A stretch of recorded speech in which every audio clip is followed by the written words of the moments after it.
Terima kasih Anda masih bersama kami dalam Kompas Pagi bersama saya Faji Satrio. Pasca erupsi besar yang terjadi pekan lalu di Gunung Marapi, petugas pengamatan mendapati pergerakan aktivitas vulkanik berupa semburan lava. Masyarakat diimbau tidak memasuki radius 3 km dari kawah gunung.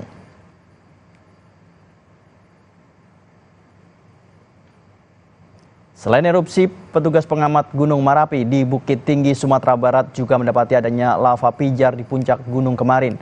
Adanya lava pijar ini menjadikan pantauan makin intensif untuk melihat apakah ini akan mengarah ke erupsi magmatik. Dengan status waspada level 2, masyarakat diimbau untuk tidak melakukan aktivitas di radius 3 km dari kawah Gunung Marapi.